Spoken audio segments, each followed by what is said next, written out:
फिर मैं कैसे बोलूँ कि पवन जी बिल्कुल। मेरा साथ देंगे। हाँ, मैं उम्मीद करती हूँ अगर देते हैं तो भी वो मेरे लिए सौभाग्य की बात होगी, और नहीं देते हैं तो बाकी मेरी आज के डेट में मेरा जनता मेरा मालिक है। पवन पावर स्टार पवन जी की प्यारीधर पत्नी ज्योतिषी का कहना है कि मैंने पवन जी को सब कुछ बता दिया था क्लियरली कि मैं चुनाव लड़ूंगी, क्योंकि अब काराकाट के जनता बहुत ही ज़्यादा मुझसे उम्मीद लगाए हुए हैं और उनके पास कॉल मैसेज भी की, लेकिन अभी तक कोई रिप्लाई नहीं आया।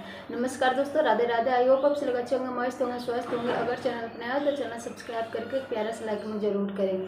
अगर पवन जी चाहेंगे तो वो मेरा सपोर्ट करेंगे और ना चाहेंगे तो नहीं भी करेंगे, क्योंकि वो वही करते हैं जो उनका मन मर्जी करता है। और मैं उनको कभी भी फोर्स नहीं करने वाली, क्योंकि जब उनका लोकसभा चुनाव हो रहा था तो वो भी मुझे फोर्स नहीं किए थे, मेरा मन था इसलिए मैं उनका चुनाव प्रचार करने गई थी। और इस बार मुझे ऐसा लगता है कि वो ज़रूर मेरे सपोर्ट करेंगे, लेकिन करेंगे या नहीं वो उनके ऊपर डिपेंड करता है, मैं उनको कभी भी फोर्स नहीं कर सकती।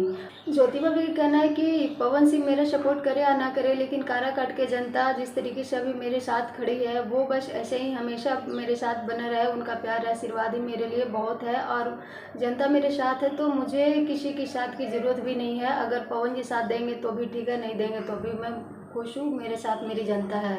बस अपना राज जरूर दीजिएगा। Thank you.